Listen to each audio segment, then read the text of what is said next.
Welcome to all of you. स्वागत करते हैं आप सभी लोगों का डीबीएमएस की इस लेक्चर सीरीज में। आज बात होने वाली है कुछ एसक्यूएल पे, कुछ कुछ ये लिखा दिख रहा होगा आपको। तो मैं स्टार्ट करता हूं कि बहुत ही मस्त कुछ क्वेरी हैं जहां पर हम बहुत सारी चीजों का यूज करेंगे, और ये एक तरीके से सारे कॉन्सेप्ट को एक साथ कंबाइंड करके आप देखोगे तो बहुत ही मजा आएगा आपको। मैं कुछ आपको टेबल दिखाई पड़ रही होगी, ऑलरेडी आप लोग इस टेबल से फैमिलियर हो गए होंगे कि सप्लायर है, कैटलॉग है, पार्ट है। और कीज की अगर हम बात करें तो सभी लोग जानते हैं, ये रेड मार्क मैंने यहाँ पे कर दिया, इसको कंबाइंड कर दिया, और पीआईडी को मैंने कंबाइंड कर दिया। अब आप देख रहे हैं कि यहाँ सप्लायर ये 3 कॉलम, कैटलॉग में 2 कॉलम, पार्ट में 3 कॉलम। किस सप्लायर ने क्या पार्ट सप्लाई किया है वो इन्फॉर्मेशन भाई यहाँ पे रखी हुई है। पार्ट में ये इन्फॉर्मेशन है कि कौन से पार्ट का क्या आईडी है, कलर है। यहाँ पे आप पार्ट आईडी भी लगा सकते हैं, बिकॉज मैं भूल गया हूँ पार्ट आईडी लगाना। That is the part ID. और क्वांटिटी, क्वांटिटी की जगह कॉस्ट है actually, so you can say this is the cost. ठीक है। तो फटाफट आप देख सकते हैं कि 3 टेबल रेडी हैं, तीनों टेबल के कॉलम्स रेडी हैं, सारी वैल्यूज रखी हुई हैं। तो चलिए शुरू करते हैं। अब मैं एक क्वेरी लिखने जा रहा हूं, उस क्वेरी को ध्यान से सुनिएगा। क्वेरी क्या है? क्वेरी है कि find out the supplier ID, find out supplier ID whose supplied at least one part। तो ये मजे की बात है कि मुझे ऐसे सप्लायर्स चाहिए जिन्होंने कम से कम एक पार्ट सप्लाई किया हुआ है। तो सबसे पहला काम आप क्या करेंगे, क्वेश्चन को ध्यान से पढ़ेंगे। कोई हड़बड़ी जल्दबाजी नहीं होनी चाहिए क्वेश्चन में। क्वेश्चन को आपने ध्यान से पढ़ा तो मुझे वो सप्लायर चाहिए जिसने कम से कम एक पार्ट सप्लाई किया है। अब यहां पर एक बात सोचने की है कि आपका वही क्वेरी को निकालने का तरीका, कि सबसे पहले हम देखें कि मेरी क्वेरी में जो जो इंफॉर्मेशन मांगी जा रही है वो किस किस टेबल से आएगी निकल के। तो सप्लायर्स की एसआईडी में देख पा रहा हूं कि कैटलॉग में भी है और सप्लायर में भी है। तो यहाँ पे आईडी लिखा हुआ है, मैं इसको एसआईडी लिख दे रहा हूं। तो दोनों जगह है। अब प्रॉब्लम यह है कि मैं दोनों टेबल उठाऊं कि कोई एक टेबल उठाऊं। अगर दोनों टेबल उठाऊंगा तो मुझे क्रॉस करना पड़ेगा, या कोई एक टेबल उठाऊं। तो पॉइंट ये है कि मुझे दोनों टेबल लेने की जरूरत नहीं है। मैं सिंपली देखूंगा कि अगर भाई जिसने कुछ भी सप्लाई किया होगा वो डेफिनेटली कैटलॉग में तो होगा ही होगा, क्योंकि कैटलॉग में वही सप्लायर हैं जिन्होंने कुछ ना कुछ सप्लाई किया है। इस चीज को आप ऐसे समझेंगे तो और आपको समझने में बहुत मदद मिलेगी कि यहां पर अगर मैं एक स्टूडेंट S4 ले लेता हूं और उसका रेटिंग 4 कर देता हूं, तो ये S4 स्टूडेंट 0 पार्ट सप्लाई किया है, 0 पार्ट सप्लाई किया है, नो सप्लाई। तो इसलिए S4 जो है वो कैटलॉग में है भी नहीं। So S4 does not belong to catalog table. तो आप आसानी से कह सकते हैं, इसलिए ये चीज बड़ी आसानी से आपको समझ में आएगी। तो S4 जो है, this is not the part of the catalogue, that's why not supplied even a single part, that's why S4 is not the part of catalogue. ठीक है। तो इसलिए ऐसे सप्लायर्स की अगर आपको आईडी चाहिए तो वो आपको कैटलॉग से मिलेंगी। और अगर आप आउटपुट देखने जाते हैं तो दूसरा काम है कि जो आपको टेबल्स दी गई हैं उनसे आप अपना आउटपुट पहले प्रिडिक्ट कर लीजिए। तो वो सप्लायर्स जो हैं वो आपके S1 है, S2 है, S3 है, बट S4 नहीं है। तो S4 इसलिए नहीं है बिकॉज आपने कैटलॉग में जो सप्लायर्स हैं वो वही सप्लायर्स पड़े होंगे जिन्होंने कम से कम कोई 1 पार्ट, 2 पार्ट, 3 पार्ट, 4 पार्ट कुछ भी किया होगा, बट 0 पार्ट नहीं किया होगा। अगर 0 पार्ट किया होगा तो फिर वो कैटलॉग में नहीं होगा, सप्लायर में होगा। बहुत छोटी सी बात है समझने के लिए, आप समझ गए होंगे इस बात को। तो अब मैं यहाँ पे क्या पॉइंट करूंगा कि इस क्वेरी को लिखने के लिए आपको कुछ नहीं करना, सप्लायर में जाना है, कैटलॉग में जाना है, और कैटलॉग में सप्लायर आईडी को आपको निकाल लेना है, इसकी डिस्टिंक्ट सप्लायर आईडी को। बिकॉज यहां पर सप्लायर्स की आईडी अगर आप कैलकुलेट करोगे तो हमारे पास 6 हैं, बट हमको तो S1, S2, S3 चाहिए डिस्टिंक्ट। तो कुछ नहीं करना, आपको बस फ्रॉम टेबल में जाना है,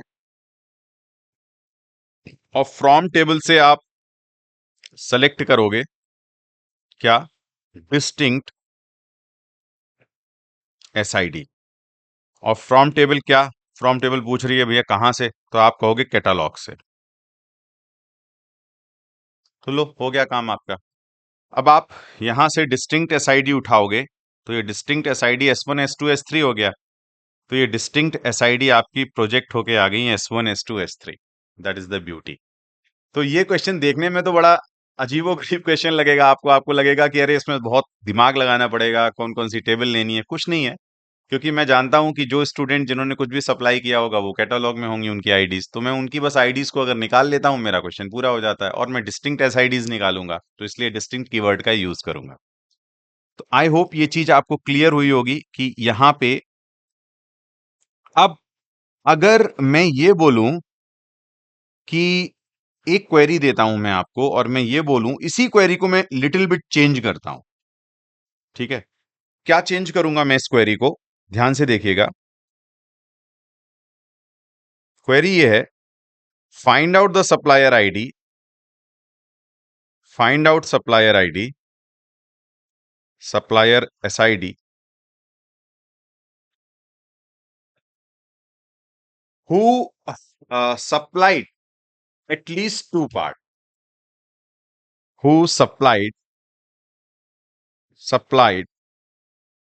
at least two part, जिन्होंने कम से कम दो पार्ट्स सप्लाई किए। अब जिन्होंने दो पार्ट सप्लाई किए हों वो अगर आप पॉइंट देखने जाओगे तो आप अब सबसे पहला अपना पॉइंट काम करोगे कि आप की जो इंफॉर्मेशन है, आपका जो रिजल्ट है, आप जो रिजल्ट चाहते हैं वो किस किस टेबल से निकल के आ रहा है, वो चीज आपको फोकस करनी होगी। तो वो आप देख पा रहे हैं कि मैं वो सारी इंफॉर्मेशन कैटालॉग टेबल से ही निकाल सकता हूं, बिकॉज कैटालॉग में टेबल को ही देख के पता लग सकता है कि S1 ने 3 पार्ट सप्लाई किए हैं, S2 ने 2 किए हैं और S3 ने 1 किया है। और तो कैटालॉग टेबल को अगर आप ऑब्जर्व करोगे तो S1 ने 3 पार्ट सप्लाई किए हैं, S2 ने 2 पार्ट सप्लाई किए हैं और S3 ने 1 पार्ट सप्लाई किया है। ना तो आप सप्लायर टेबल देख के कुछ बता सकते हो, बिकॉज सप्लायर टेबल अपने आप में केवल सप्लायर की इंफॉर्मेशन रख रही है। ना आप पार्ट टेबल देख के कुछ बता सकते हो, बिकॉज पार्ट टेबल केवल अपने आप में पार्ट की इंफॉर्मेशन रख रही है। जो उनका आपस में रिलेशनशिप है वो केवल कैटालॉग में देखने को मिलेगा आपको। इसलिए आपको कैटालॉग टेबल से ही ये जानकारी मिल सकती है कि किस सप्लायर ने क्या सप्लाई किया हुआ है। लेकिन मजे की बात यह है कि हमारे पास एसक्यूएल हो या रिलेशनल अलजेब्रा हो, कुछ भी हो, हम एक टेबल में वर्टिकली ये क्रॉस चेक नहीं कर सकते, वर्टिकली क्रॉस चेक नहीं कर सकते, वर्टिकली काउंट नहीं कर सकते कि अच्छा यहां पर हमारे पास कितने S1 हैं, फिर उस S1 ने कितने पार्ट सप्लाई किए, 3, 2 S2 हैं तो डेफिनेटली S2 ने 2 पार्ट। तो आप ये वर्टिकली काउंट नहीं कर सकते। वर्टिकली काउंट का मतलब है कि आप यहां पे गए एसआईडी कॉलम में और देखा S1 3 बार है तो आप कह सकते हो कि S1 ने 3 पार्ट सप्लाई किए, S2 2 बार। बट ऐसा कोई आपके पास लॉजिक नहीं है एसक्यूएल में करने का, ऐसा कोई सिंटेक्स नहीं है, कोड नहीं कर सकते इस चीज को आप। तो इसको करने के लिए आपको क्या करना होगा, इसको करने के लिए आप एक कॉन्सेप्ट यूज करोगे कि सिंपली आप जानते हो, जरा मैं ध्यान से समझिएगा, जो बात मैं बोल रहा हूं वो बहुत ही इंपॉर्टेंट और गहरी बात है और इतनी आसानी से पकड़ में आ जाएगी आपको। ये जो वर्टिकली लिखी हुई इंफॉर्मेशन है, मतलब अगर मैं रो 1 को देखूं, रो 2 को देखूं, रो 3 को देखूं, रो 4 को देखूं, रो 5 को देखूं और रो 6 को देखूं, ये 6 रो मुझे दिखाई पड़ रही हैं। अगर मैं एज इट इज इसकी एक टेबल और क्रिएट कर देता हूं, रेप्लिकेट इसका एक बिल्कुल डुप्लीकेट इसका तैयार कर देता हूं, अभी आप देखना जादू। मैं अगर इसका डुप्लीकेट लेके आ जाता हूं और उस डुप्लीकेट में मैं ये कहता हूं कि ये एसआईडी है और ये पीआईडी है और यहां पे आपने वैल्यूज को फिल कर दिया कि ये S1 है, ये P1 है, ये S1 है, ये P2 है, ये S1 है, ये P3 है, ये S2 है, ये P1 है, ये S2 है, ये P2 है और ये S3 है, ये P3 है। अब मजे की बात यह है कि अब इस पॉइंट को आप एनालाइज करिए मैं एक बार रोज को पहले बना देता हूँ, तो वो देखने में थोड़ा आपको सुंदर लगेगा। कहीं कहीं मैं समय होता है तो अच्छा डायग्राम बना देता हूँ। तो अब आप देखिए, इन दोनों कॉपीज को, कॉपी 1 और कॉपी 2, लेफ्ट और राइट, ये लेफ्ट कॉपी, ये राइट कॉपी, लेफ्ट कॉपी में अब आप देखिए, अगर आप S1P1 देखते हैं, तो अब राइट कॉपी में S1P1, S1P2, S1P3, S2P1, यानी वो जो इंफॉर्मेशन वर्टिकली अरेंज थी, अब हॉरिजॉन्टली भी आ गई है। हॉरिजॉन्टली कहने का मतलब क्या मैं कह रहा हूं, मैं ये कहना चाह रहा हूं यहां से कि आप इस पॉइंट को देखिए कि ये S1P1 के साथ आप पैरेलल में S1P1, S1P2 और S1P3, ये इंफॉर्मेशन अब हॉरिजॉन्टली भी अवेलेबल है। तो पहले जो इंफॉर्मेशन केवल एक टेबल में वर्टिकली अवेलेबल थी, S1P1, S1P2, मतलब S1P1 के बाद ही S1P2 आ सकता था, सेम उसी टेबल में वर्टिकली नीचे की साइड। लेकिन अब आपके पास एक दूसरी कॉपी भी तैयार है, जिसमें आप देखेंगे कि S1B के P1 के पैरेलल साइड में ही S1P1 भी पड़ा है, S1P2 भी पड़ा है, S1P3 भी पड़ा है। इसको मैं हॉरिजॉन्टली कह रहा हूं और कुछ हॉरिजॉन्टली नहीं कह रहा। तो हॉरिजॉन्टली वर्ड, हॉरिजॉन्टल में वर्ड यूज क्यों कर रहा हूं, हॉरिजॉन्टल वर्ड में इसलिए यूज कर रहा हूं कि भैया ये देखिए, ये कॉपीज आपकी पड़ी हुई हैं, ये देखिए। अब इसके पैरेलल में ही तो ये अवेलेबल हो गई आपको, इसीलिए। अब मजे की बात है कि अगर मेरी टेबल में S1P1, S1P2, S1P3 है, तभी तो हॉरिजॉन्टली मुझे अवेलेबल होगा। तो अगर टेबल में वर्टिकली इंफॉर्मेशन है, तभी उसका आप डुप्लीकेट तैयार करोगे, तो हॉरिजॉन्टली भी वो इंफॉर्मेशन आपको अवेलेबल होगी। ये बात आपको समझ में आनी चाहिए कि जो चीज है टेबल में, इसीलिए उसकी कॉपी बनाने की वजह से वो हॉरिजॉन्टली आपको अवेलेबल हो रही। जैसे मजे की बात आप देखो, आपको सब कुछ करने के बाद कहीं ऐसा नहीं दिखेगा कि हॉरिजॉन्टली आपको ये दिख जाए S3P1। क्यों नहीं दिखेगा S3P1? बिकॉज S3P1 इंफॉर्मेशन आपको सेकेंड कॉपी में नहीं दिखेगी, बिकॉज फर्स्ट कॉपी में ही वर्टिकली कहीं नहीं है। आप किसी भी रो को चेक कर लो, है ही नहीं S3P1, तो वो S3P1 उस दूसरी डुप्लीकेट कॉपी में भी कहीं आपको दिखेगी नहीं, इसलिए कहीं भी हॉरिजॉन्टली ये इंफॉर्मेशन अवेलेबल रहेगी नहीं। तो सर हम इतनी मेहनत कर क्यों रहे हैं, हम हॉरिजॉन्टली इस चीज को करना क्यों चाह रहे हैं? हम हॉरिजॉन्टली इसलिए करना चाह रहे हैं क्योंकि हॉरिजॉन्टली करने के लिए हमारे पास ऑपरेटर्स अवेलेबल हैं, जहां पर हम कंपेयर कर सकते हैं। वर्टिकली कंपेयर करने के लिए हमारे पास कोई उपाय नहीं है, लेकिन हम हॉरिजॉन्टल अगर जाएंगे तो हम दो वैल्यूज, मतलब अब सिंपल सा पॉइंट ये हो गया कि एक ये R1 है और एक ये R1 डेस है, एक ये R2 डेस है। अब मैं सीधा सीधा R1 डेस को R2 डेस, R1 डेस, R2 डेस और R3 डेस से कंपेयर कर सकता हूं। अब कंपैरिजन अवेलेबल हो सकती है, दो कॉपी में ही कंपैरिजन कर पाओगे, एक कॉपी में कंपैरिजन नहीं हो पाती है। तो इतना बढ़िया कॉन्सेप्ट यहां पर यूज किया गया है। अब मैं क्या करूंगा सिंपली, कि अगर एक सप्लायर ने दो पार्ट, तीन पार्ट सप्लाई किए होंगे, तो डेफिनेटली आपको सप्लायर की आईडी में रिपीटेशन दिखेगा, but part ID different different दिखेंगी। ये चीज आप नोटिस कर पाओगे कि सप्लायर ने more than two, at least two part supply किए हैं। तो एटलीस्ट टू पार्ट में कम से कम उस सप्लायर की आईडी में दो या दो से ज्यादा की रिपीटेशन दिखेगा। तो सप्लायर आईडी में आपको दो या दो से ज्यादा का रिपीटेशन दिखेगा, और उस सप्लायर से रिलेटेड आपको पार्ट्स अलग अलग दिखाई पड़ेंगे। तो यहां देखिए P1, P2, P3 पड़ा हुआ है, यहां P1, P2 पड़ा है, तो आईडीज पार्ट्स की अलग अलग हैं, बट सप्लायर्स उनके सेम हैं। और आपको उन सप्लायर्स की आईडी मोर देन एटलीस्ट, मतलब टू और टू से मोर हमेशा आपको दिखाई पड़ेंगी।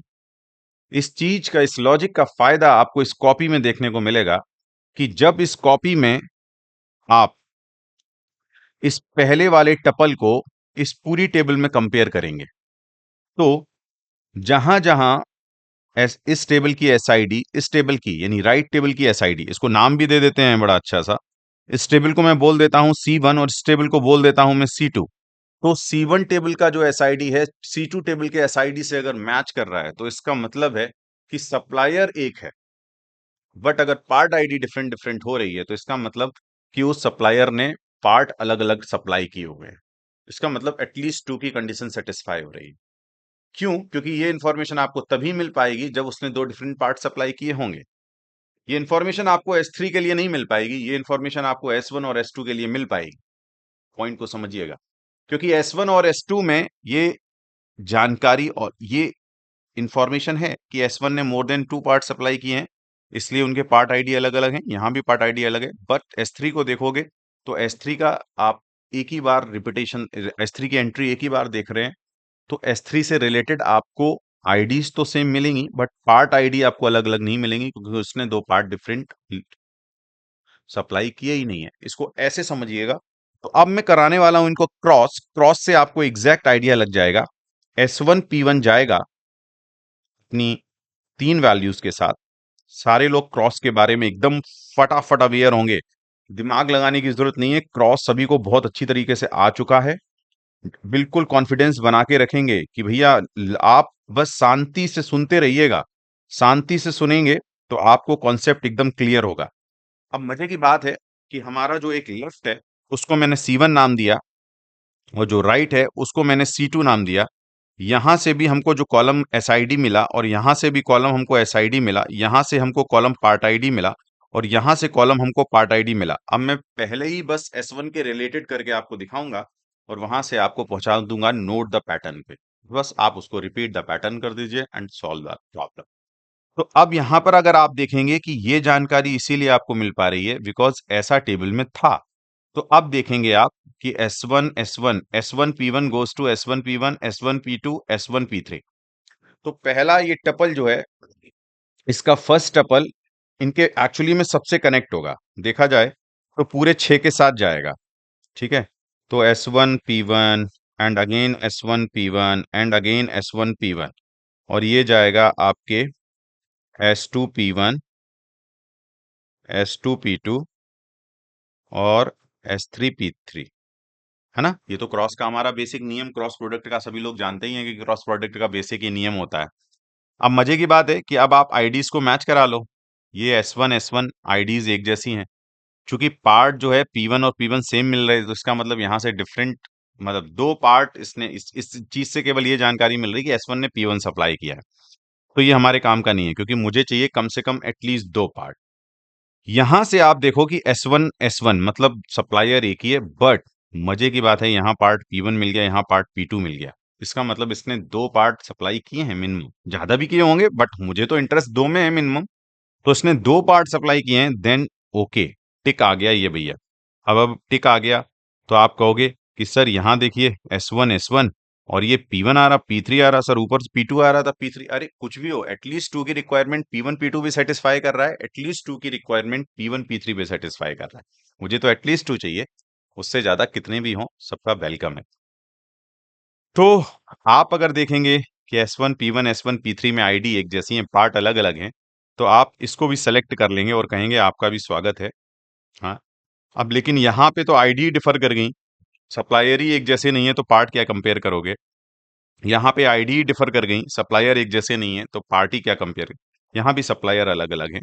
तो ये देखिए आप मजे की बात कि यहाँ से आपके ये 3 टपल उड़ गए, 3 रो उड़ गई। आपको केवल कितना मिला, 2 मिला। मैं पहला वाला पार्ट भी हटा दे रहा हूं। तो अब आपको ये 2 मिला, तो आपने ये कहा कि भाई ये देखिए मेरी इंफॉर्मेशन आ गई, यहां से एटलीस्ट 2 मुझे समझ आ रहा है। अब मैं क्या करूंगा, C1 टेबल में जाऊंगा और C1 टेबल में ऐसे ही सेम S2 की रिक्वायरमेंट भी fulfil, solve the problem, note the pattern, repeat the pattern. तो आप S2 को भी आप देखोगे तो S2 जाएगा P1 और P2 के साथ, S2 P1 S2 P2। कोई बिल्कुल आंख बंद करके समझ सकता है कि ऐसा ही होने वाला है, एक बार करके जरूर देखिएगा। S2 P1 और S2 P2 और S2 P1, यहां से आपका ये रिक्वायरमेंट सेटिस्फाई हुआ और आपने बोला कि बिल्कुल सही बात, सही जवाब, और ये देखिए आप, आपकी टेबल तैयार है। S3 से रिलेटेड आपको नहीं मिलेगा, बिकॉज S3 जब S3 के पास पहुंचेगा तो पार्ट सप्लायर तो एक है, बट पार्ट P3 दोनों मैच कर गए, तो इससे ये जानकारी नहीं मिल रही कि S3 ने 2 पार्ट सप्लाई किए। इतनी जानकारी में आप किसी भी टेबल में चले जाओ, चाहे C1 में चले जाओ, लेफ्ट में चले जाओ, चाहे राइट में चले जाओ, और इसकी डिस्टिंक्ट SID आप ले लो। डिस्टिंक्ट SID अगर आप लोगे यहां से, तो आपको सिंपली यहां से देखने को मिलेगा कि भैया देखो डिस्टिंक्ट SID ली है, और ये मैं दूर लिख दे रहा हूं डिस्टिंक्ट SID है। ध्यान रहे, बिकॉज हमारे टेबल में बहुत मल्टीपल एसआईडीज भी आएंगे। तो मैं S1 S2 तक पहुंच गया। अब इस टेबल का आप स्टडी करने आते हो तो इस टेबल में जरा ध्यान से देखिए आप कि आप इस टेबल में एटलीस्ट 2 की रिक्वायरमेंट 2 ही सप्लायर सेटिस्फाई कर रहे थे, S1 और S2। तो यहां से रिजल्ट आ गया S1 और S2। तो कैसी लगी आपको ये क्वेरी, कमेंट बॉक्स में करके बताइएगा। लेकिन अभी मैंने इसका आपको तरीका नहीं बताया, एसक्यूएल से लॉजिक तो बता दिया है। अब मैं तरीका भी बताना चाहूंगा। तरीके के लिए आपको क्या करना है, क्रॉस तो करना ही है, ठीक? तो आप क्रॉस कर लो। क्रॉस कहां होता है? फ्रॉम क्लॉज में होता है। फ्रॉम क्लॉज में आपने कहा कि मैं पहला कैटालॉग उठाता हूं और उसको C1 कहता हूं। तो ये रहे भाई साहब C1, कॉमा मारा मैंने, फिर मैंने कैटालॉग लिया और ये इन भाई साहब को मैंने C2 बोल दिया। तो हो गया C1 क्रॉस C2। अब C1 क्रॉस C2 हो जाने के बाद आपको क्या मिलेगा, ऑलरेडी मैं दिखा चुका हूं कि एक लेफ्ट और राइट कॉपी मिलेगी जहां पे आपको चिपका देनी है वेयर कंडीशन। तो वेयर कंडीशन में आपको क्या मिल गया था? एसआईडी मिल गया था, पीआईडी मिल गया था, एसआईडी मिल गया था, पीआईडी मिल गया था। ये आपने परफेक्ट देख लिया यहाँ पे। अब आपने कहा भाई ठीक है, S1 हो गया, P1 हो गया, S1 हो गया, P2 हो गया। तो सर हमें कंडीशन क्या देनी पड़ेगी, क्योंकि ये सेलेक्टेड टपल था भाई। सेलेक्टेड क्यों हुआ था? क्यों? क्योंकि C1 टेबल इतना 2 कॉलम और C2 टेबल का इतना 2 कॉलम। तो आप यहां बिल्कुल इसी को देख के बता सकते हैं कि C1 का जो SID है वो इक्वल टू होगा C2 की SID के। तभी तो वो सप्लायर एक हुआ। और आप यहां पे एक एंड ऑपरेटर लगा देंगे कि C1 का जो पार्ट आईडी है वो P1 है, वो बिल्कुल नॉट इक्वल होना चाहिए। तो नॉट इक्वल साइन को एसक्यूएल में ऐसे लिखते हैं। ये भी आपको एक नई चीज अभी यहां से पता लगेगी। ये कुछ स्पेशल टाइप की क्वेरी है। तो आप यहां पे बोलोगे कि C1 PID C2। तो ये देखोगे आप इस टपल में, तो C1 SID S1 है, C2 S1 है, C1 PID P1 है और C2 PID P2 है। तो इसलिए ये टपल सेलेक्ट हुआ, बिकॉज इस टपल ने इस कंडीशन को सेटिस्फाई किया, वेयर पे ट्रू रिटर्न हुआ। और वेयर पे भाई साहब ट्रू रिटर्न होता है तो जो आप क्रॉस प्रोडक्ट में टेबल लेते हो वो उसका टपल सेलेक्ट हो गया। तो ये टपल सेलेक्ट हो गया। ऐसे ही करके आप जानते हो कि फिर S1 P2 भी आएगा, फिर S1 मतलब S1 P2 भी सेलेक्ट होके आ जाएगा, S1 P3 भी सेलेक्ट होके आ जाएगा और ऐसे ही S2 भी सेलेक्ट होके आ जाएगा। मैंने शायद पिछले वाले में S1 P3 नहीं लिया था। S1 P3 will also be selected. आप उसको करके देख लेना, S1 P3 will also be selected. तो यहाँ से आपका आ जाएगा S1 P2 भी सिलेक्टेड होता हुआ दिखेगा, S1 P3 भी सिलेक्टेड होता दिखेगा, S2 P1 भी सिलेक्टेड होके दिखेगा, S2 P3 भी सिलेक्टेड होके दिखेगा। और ये एंट्रीज आप अपने आप से फिल कर लेना। अब मजे की बात है, ये सेलेक्टेड टपल्स हैं मेरे, तो मुझे डिस्टिंक्ट एसआईडीज में इंटरेस्ट है। ठीक है, तो मैं यहाँ पे एक कीवर्ड यूज करूंगा डिस्टिंक्ट। अगर डिस्टिंक्ट नहीं यूज करूंगा तो क्या आंसर होगा बताइएगा एक बार। तो मैं डिस्टिंक्ट एसआईडी जैसे ही करूंगा तो इस क्वेरी का जो आउटपुट आएगा बेटा वो आएगा S1 और S2। तो ये मेरे दो सप्लायर्स हैं जिन्होंने S1 और S2 सप्लाई किया हुआ। तो आप आसानी से बता सकते हैं कि नॉट ऑपरेटर एक मैंने और सीखा, एक नई चीज इस क्वेरी से मैंने ये सीखी कि नॉट ऑपरेटर को ऐसे लिखते हैं। तो एटलीस्ट टू की क्वेरी मैंने यहाँ पे बना दी है। एटलीस्ट टू क्वेरी आपको किस तरीके से समझ में आई वो आप बताइएगा कमेंट करके इस चीज को, है ना? अब यहाँ पे पूरी तरीके से कॉन्सेप्ट क्लियर हुआ होगा। अब यहाँ एक मैं पॉइंट और रखना चाहूंगा, एक नई क्वेरी आपके सामने लेके आता हूं। क्वेरी क्या है? क्वेरी है find supplier supplier SID who supplied supplied at least two part। Sir ये तो स्वयं सेम क्वेरी लिख दिया आपने। हाँ जी, सेम क्वेरी लिखी है। पर्पस समझाता हूं। मैं इसका एक स्मार्ट तरीका भी यूज कर सकता हूं। क्यों? क्योंकि जहां भी मुझे रिपीटेशन देखने को मिलेगा मेरे दिमाग में ग्रुप जो है सबसे पहले आना चाहिए। बिकॉज SID का आप देखो तो S1 का एक ग्रुप है, S2 का एक ग्रुप है, S3 का एक ग्रुप है। हाँ सर, कुछ चमका। कुछ क्या चमका? सर इस पूरी चीज को S1 बोला जाएगा, इस पूरी चीज को S2 ग्रुप बोला जाएगा और इस पूरी चीज को S3 ग्रुप बोला जाएगा। बात तो सर सही कह रहे हैं आप। यानी अगर मैं ग्रुप बाई क्लॉज में ग्रुप बाई क्लॉज में एसआईडी के बेस पे ग्रुपिंग कर दूं, तो मैं फ्रॉम पे गया। अब मुझे 2 टेबल लेने की भी जरूरत नहीं है। मैं सेम टेबल कैटालॉग में गया। स्पेलिंग स्पेलिंग कुछ गड़बड़ हो तो देख लीजिएगा वो आप अपनी तरफ से। मैं तो सिंपली, भाई मेरी अंग्रेजी कमजोर है। तो फ्रॉम कैटालॉग, और मैंने यहाँ पे ग्रुप बाई क्लॉज यूज किया। मैंने कहा कि यार रिपीटेशन देखने को मिल रहा है ना, तो सिंपल बहुत आसान है कि रिपीटेड वैल्यू को एक कंसीडर कर लो। तो ग्रुप बाई क्लॉज आपने एसआईडी के बेस पे कर दिया। जिस कॉलम के बेस पे ग्रुपिंग की गई है उसको मैं यहाँ मार्क कर दे रहा हूँ एसआईडी। वो वहां पे कैपिटल लिखा, आप स्मॉल मान लीजिए, कोई फर्क नहीं पड़ता है। ये सब बड़ी बड़ी चीजें, छोटी छोटी चीजें होती रहेंगी, इन पे माइंड मत करिएगा बिल्कुल कि क्या हो रहा, वहां क्या लिखा था, यहाँ क्या लिखा था। अपने को गेट निकालना है, अपने को सिंटेक्स में नहीं उलझना है, चीजों के लॉजिक पे आना है, लॉजिक की बात समझनी है। तो ग्रुप वाई एसआईडी मैंने यूज किया यहाँ पे। अब जैसे ही आप ग्रुप बाय एसआईडी यूज करोगे तो एक ब्यूटीफुल कॉन्सेप्ट यहां से निकल के आएगा। क्या निकल के आएगा कि देखिए, ये S1 P1, S1 P2 और S1 P3, जबकि ये वाला पार्ट पूरा एक ग्रुप की तरीके से ट्रीट किया जाएगा और उसको S1 ग्रुप बोला जाएगा। एसआईडी अब एक तरीके से एक S1 ग्रुप की हो गई।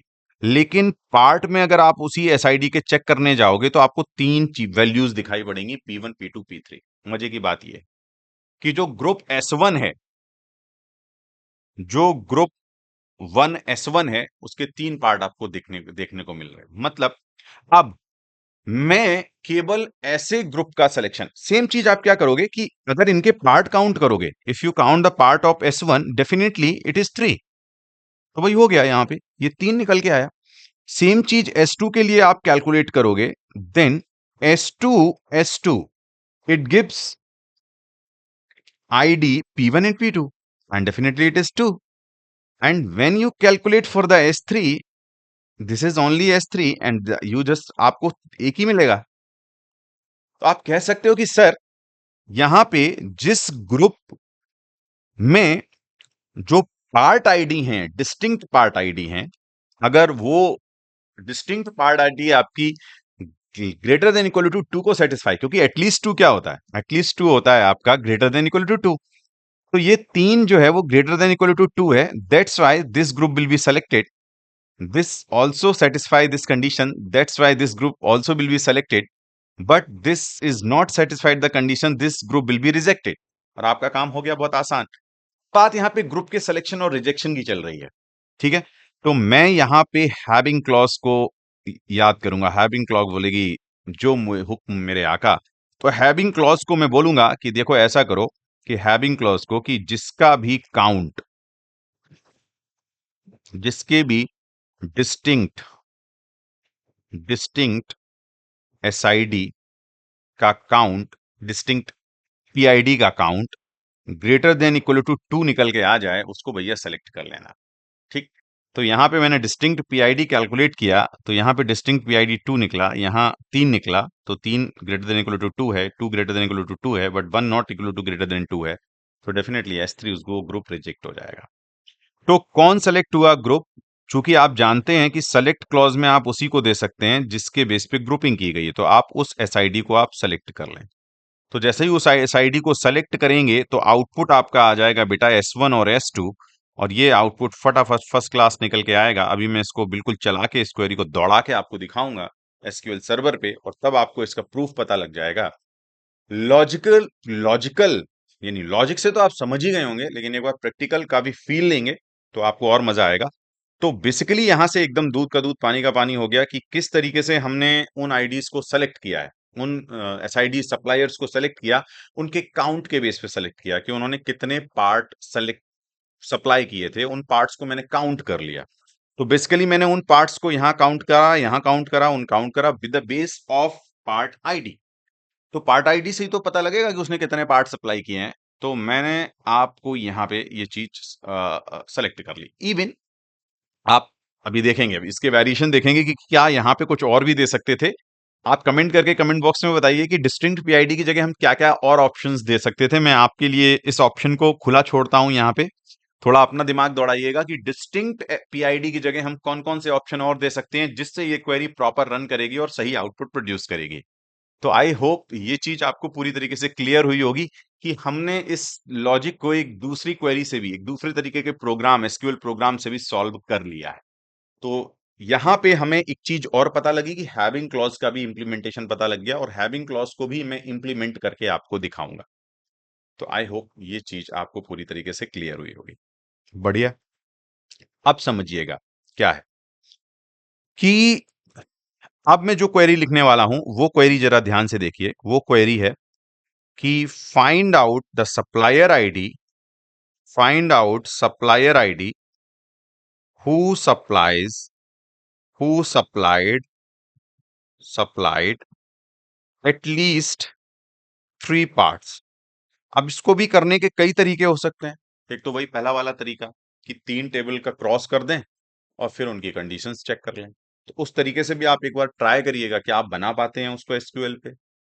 लेकिन इसका सबसे आसान तरीका क्या है? वही हैविंग ग्रुप बाय क्लॉज कर दें इसको। तो मैं जाऊंगा फ्रॉम में, और फ्रॉम में मैं कैटालॉग टेबल को याद करूंगा, और कैटालॉग टेबल में जाने के बाद मैं ग्रुप बाय क्लॉज को बुलाऊंगा और कहूंगा कि भाई साहब अपने काम पे लग जाओ, आप मुझे एसआईडी के बेस पे ग्रुपिंग करके दे दो। तो ये भाई एसआईडी के बेस पे ग्रुपिंग करके दे देंगे S1, S2 एंड S3, और मैं फिर हैविंग क्लॉज लगा दूंगा। और चूंकि having clause group by group के सिलेक्शन और रिजेक्शन के लिए होती है, जैसे वेयर जो होता है वो रोज के सिलेक्शन और रिजेक्शन के लिए होता है, तो हैविंग क्लॉज पे जब मैं जाऊंगा तो हैविंग क्लॉज क्या कहेगा? हैविंग क्लॉज एटलीस्ट 3 की कंडीशन ही यही होती है। तो यही सेम कंडीशन में चिपका दूंगा कि भैया मैं काउंट करूंगा। काउंट फंक्शन ऑलरेडी एग्रीगेशन आप यूज करते ही हैं, ये एग्रीगेशन फंक्शन है। तो एग्रीगेशन फंक्शन भी हैविंग क्लॉज में दिए जा सकते हैं, है ना? तो काउंट में मैंने पार्ट आईडी डाल दिया। आप डिस्टिंक्ट छोड़ दो, अभी देखते हैं। तो लेस देन इक्वल टू 3, ये लेस देन इक्वल टू 3 की कंडीशन आप देखने जाओगे तो डेफिनेटली S1 के रिलेटेड आप पार्ट्स काउंट करोगे तो 3 less than equal to 3 satisfy होगा। यहां पे करोगे तो 2 less than equal to 3 satisfy नहीं होगा, यहां पे तो बिल्कुल नहीं होगा। तो दो ग्रुप आपके S2 और S3 रिजेक्ट हो जाएंगे, लेकिन आपका जो S1 है वो सेलेक्ट हो जाएगा, बिकॉज उसने एटलीस्ट 3 की रिक्वायरमेंट आपकी फुलफिल की है, उसने सेटिस्फाइड कर रहा है आपकी कंडीशन को। और इसमें आप सेलेक्ट कर लेंगे किसकी? एसआईडी को। तो ये आपका आउटपुट निकल के आ जाएगा S1 एसआईडी। इसको आप देखिएगा, एक बार लॉजिक लगा के भी देखिएगा, चला के भी देखिएगा। बात ये आती है कि इसमें क्या करें। लेट्स थिंक कि मैं ये बता क्यों रहा हूं, क्योंकि मैं सारे वेरिएशंस कराना चाहता हूं यहां आपसे। अभी मैं ये पॉइंट रखूंगा आपको कि फॉर एग्जांपल ये तो मैंने किया था एटलीस्ट 1, एटलीस्ट 2, एटलीस्ट 3। अब मैं क्वेरी को थोड़ा सा चेंज करता हूं और आपको दिमाग दौड़ाने के लिए फिर से बोलूंगा, एक बार दिमाग दौड़ाइएगा। दिमाग कैसे दौड़ाइएगा कि फॉर एग्जांपल मैंने क्वेश्चन पुट किया, find out the supplier ID. मैं बिल्कुल शॉर्ट में लिखूंगा, आप समझिएगा। Find out the supplier ID who supplied, who supplied, who supplied at most 2 part, at most 2 part. भैया अंग्रेजी का ध्यान नहीं रखता हूं मैं, आप देख लीजिएगा। हैं? तो एटमोस्ट 2 पार्ट का मतलब क्या होता है? ये एक अपने आप में इंटरेस्टिंग क्वेश्चन है, बिकॉज एटमोस्ट 2 पार्ट को आप डायरेक्ट देखेंगे तो किस टेबल में देखूं मैं सर? बिकॉज कैटलॉग में देखूं कि सप्लायर टेबल में देखूं? क्योंकि एटमोस्ट 2 में अगर आप देखेंगे ऐसे सप्लायर्स भी आएंगे जिन्होंने 0 पार्ट सप्लाई किया है, बिकॉज 0 भी एटमोस्ट 2 की कंडीशन को सेटिस्फाई करता है, 1 भी एटमोस्ट 2 की कंडीशन को सेटिस्फाई करता है, और 2 भी एटमोस्ट 2 की कंडीशन को सेटिस्फाई करता है।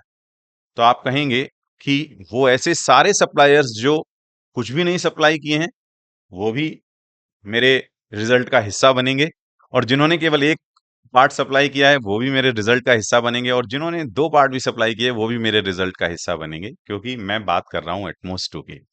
तो एटमोस्ट 2 क्वेरी की अगर बात करी जाए तो कुछ ऐसा है एटमोस्ट 2। तो आप इसको समझ ही गए होंगे फिर तो, है ना? बट प्रॉब्लम इस टेबल में क्या है अभी देखिएगा। क्यों? क्योंकि अगर आप इस लॉजिक से जाते हैं फ्रॉम कैटलॉग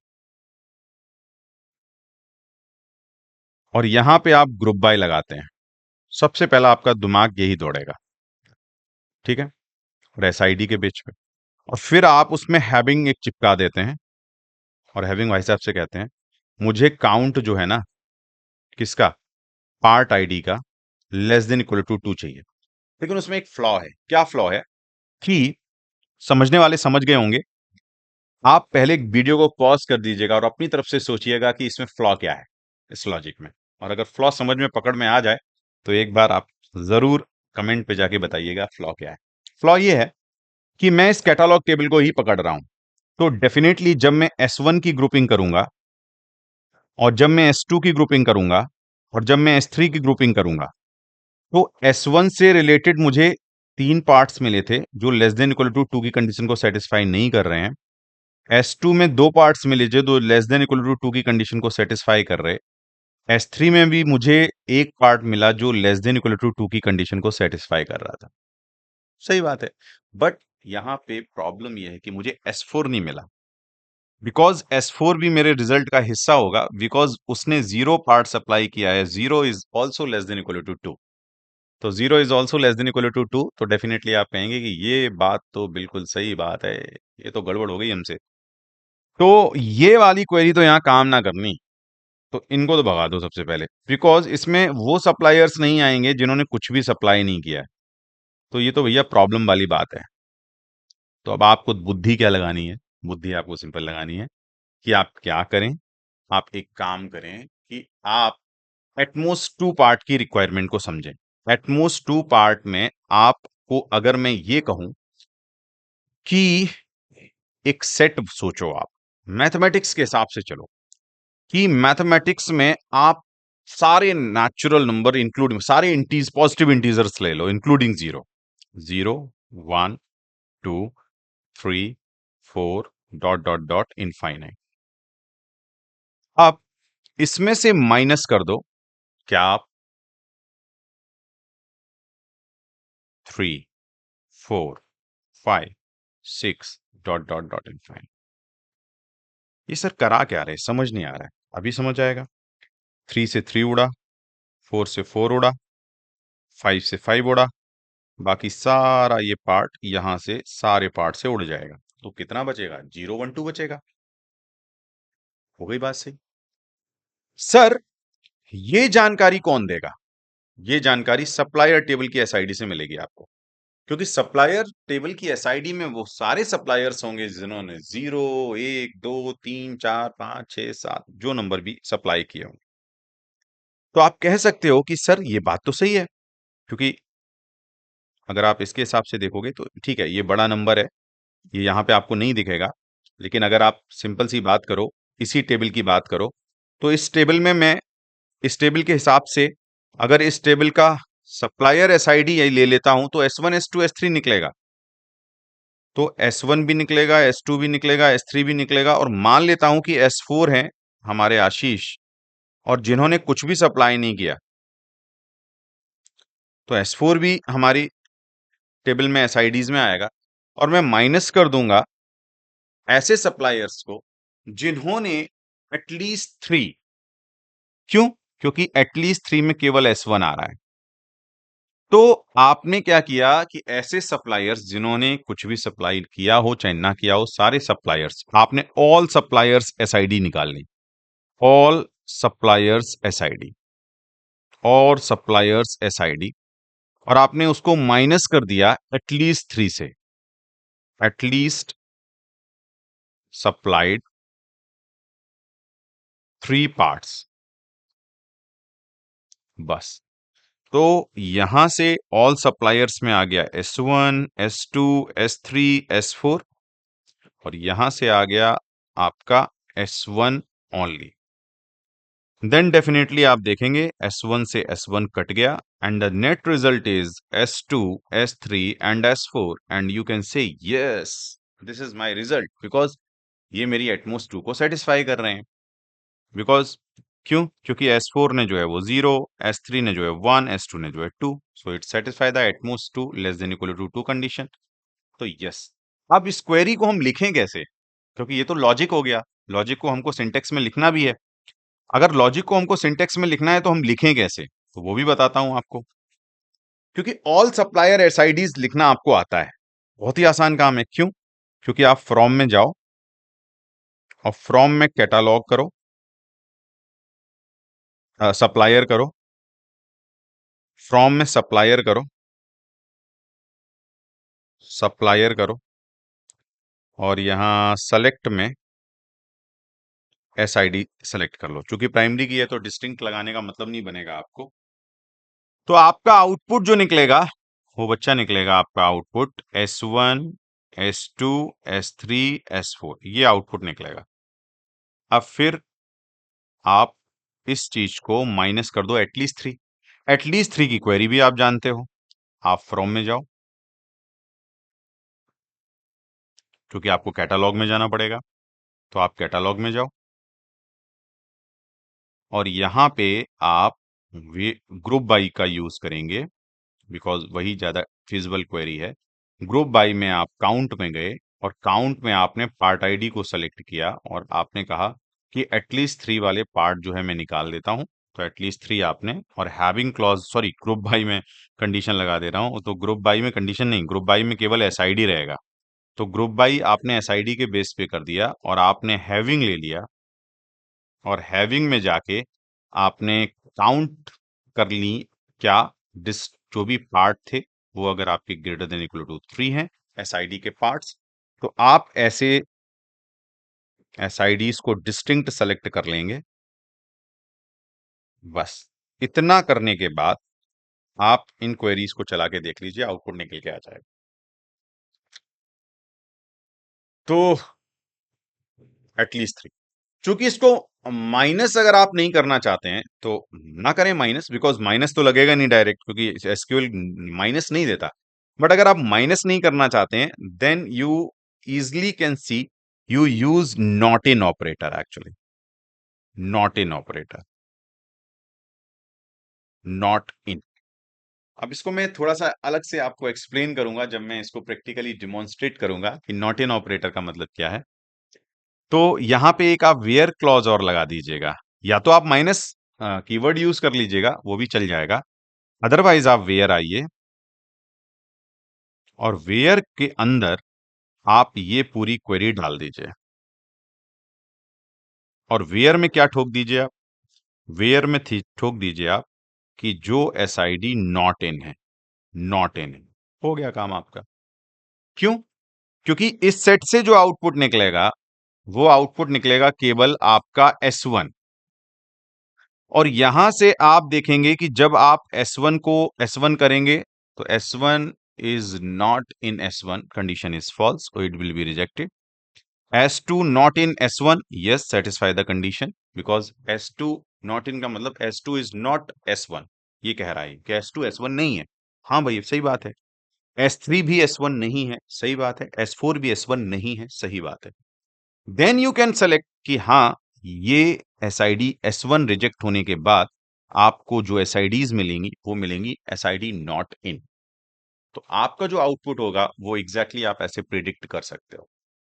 ठीक है, तो लॉजिक आपको समझ आ गया होगा कि क्वेरी के फॉर्म में हम इसको कैसे लिखेंगे, वो भी क्लियर हुआ होगा। इसको डिमॉन्स्ट्रेशंस भी आपको करके दिखा देंगे तो आपको और मजा आ जाएगा। यहां पर सारे एक तरीके से हमने कॉन्सेप्ट को कवर करने की कोशिश की है। बाकी फिर किसी चीज का एंड तो है नहीं, कितना भी आप एसक्यूएल पे ही 500 घंटे के लेक्चर बनाते रहो तो कोई एंड नहीं हो जाएगा उससे। एक हमको बेसिक लॉजिक क्लियर हो जाना चाहिए। अब क्वेरी यहां से मैं एक लेता हूं कि find out suppliers ID, find out suppliers ID, suppliers ID who supplied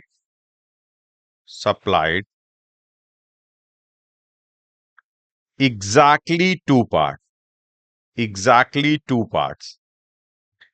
तो भैया एग्जैक्टली टू पार्ट्स पे आपको फोकस करना है। ठीक है, अब मैं यहां पे लॉजिक तो बताऊंगा आपको, लेकिन आप इसका कोड खुद सोचिएगा और बताइएगा एक बार सोच के। और अगर आपका मैच कर जाता है तो खुश हो जाइएगा अपने आप से, गिफ्ट समझिए इसको, अपना ही लिए। एटमोस्ट 3 की अगर आप बात करते हो, एग्जैक्टली 2 की बात करते हो, तो एग्जैक्टली 2 क्या है? एग्जैक्टली 2 है एटमोस्ट 2, या ऐसे सोचो ही मत, आपको बिल्कुल एक बेसिक तरीका बताता हूं। आप नंबर लिख लो ऐसे सप्लायर जिन्होंने कुछ नहीं सप्लाई किया, जिन्होंने एक पार्ट सप्लाई किया, जिन्होंने 2 पार्ट सप्लाई किया, माइनस ऐसे सप्लायर जिन्होंने 0 और 1 सप्लाई किया हो। ठीक है। अब इसमें से एग्जैक्टली अगर आप देखोगे तो 0 और 1 कट जाएगा और रिजल्ट आ जाएगा 2। और इसके लिए तो आपको ये सब भी करने की जरूरत नहीं है, हैविंग क्लॉज का यूज कर सकते हो आप बहुत आसानी से। क्यों? क्योंकि वो इंफॉर्मेशन तो आपको सीधी कैटालॉग में मिल जाएगी एग्जैक्टली टू। उसके लिए आपको सप्लायर में जाने की जरूरत नहीं है, क्योंकि सप्लायर में आप इसलिए गए थे क्योंकि एटमोस्ट 2 में तो वो सप्लायर भी होंगे जिन्होंने कुछ सप्लाई नहीं किया, लेकिन एग्जैक्टली 2 के लिए तो आप बस काउंट आप लगा दो हैबिंग में जाओ और काउंट ऑफ पीआईडी वो आप ठोक दो इक्वल टू 2। तो भाई देखो ये S2 का जो पीआईडी है, काउंट काउंट ऑफ पीआईडी वो निकलेगा 2, और S3 का जो काउंट ऑफ पीआईडी है वो निकलेगा 3, और S1 का जो काउंट ऑफ पीआईडी है वो निकलेगा 1। तो वही आपकी रिक्वायरमेंट के हिसाब से ये रिजेक्ट हो गए, ये रिजेक्ट हो गए, ये मेहमान सेलेक्ट हो गए, ये भाई साहब। अब ये भाई साहब अगर सेलेक्ट हो गए तो आप कहोगे हो गया आपका काम, having count PID equal to 2, बात खत्म, कहानी खत्म। ठीक है। तो अब ये क्वेरी ऑलरेडी आप बना ही चुके हैं, तो सारा हमने एक तरीके से पार्ट्स का कवर कर लिया। तो अब बात आती है कि इस चीज को प्रैक्टिकली डेमोन्स्ट्रेट भी कैसे किया जाए। तो मैं इसके जस्ट नेक्स्ट लेक्चर में, इसके आगे का लेक्चर जरूर देखिएगा आप, तो आपको इसका प्रैक्टिकल डेमोन्स्ट्रेशंस भी करके दिखाऊंगा, आपको मजा आएगा वहां से प्रैक्टिकल डेमोन्स्ट्रेशन देखने में। तो ये एक लॉजिकल कनेक्टिविटी आपकी क्लियर हुई, लॉजिक क्लियर हुआ। लॉजिक में मैंने क्वेरी भी बता दी है, बट मैंने इसको अभी रन करके नहीं दिखाया है, रन करके भी आपको दिखाऊंगा। गेट के क्वेश्चंस भी कुछ-कुछ मैंने कराए हैं, सारे क्वेश्चंस तो नहीं कराए जा सकते बिकॉज़ फिर अननेसेसरी चीज़ें लेंदी होना स्टार्ट हो जाएँगी और सिलेबस में ही उलझे रह जाओगे आप लोग। तो केवल एसक्यूएल ही नहीं पढ़ना आपको, तो बहुत सारा सब कुछ पढ़ना है। तो इसलिए मैं अब कवर करूँगा किस कॉन्सेप्ट को, इसको प्रैक्टिकल डेमोंस्ट्रेशंस को, और जिनके पास समय हो वो देख लें, जिनके पास नहीं हो वो अपनी काम की चीज़ें देख के आगे बढ़ जाएँ। इट्स नॉट द प्रॉब्लम कि सारी चीज़ को ही हमको देखना समझना है।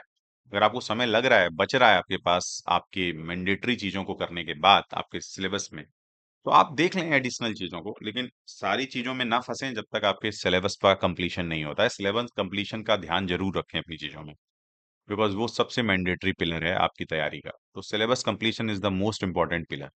तो अच्छे से सिलेबस बेसिक कंप्लीट हो, फिर एडवांस लेवल पे आएँगे। तो आज लेक्चर में को करता हूँ मैं यही फिनिश। इस लेक्चर के से आपको क्या फीलिंग आई है एसक्यूएल की, बताइएगा कमेंट बॉक्स में। मिलते हैं नेक्स्ट लेक्चर में, इसी को करते हैं प्रैक्टिकली इलैबोरेट पूरा, और वहां पे देखेंगे कि इस चीज को किस तरीके से मैं लॉन्च करता हूँ, मतलब इसको कैसे परफॉर्म, एसक्यूएल में कितने वेरिएशंस हो सकते हैं।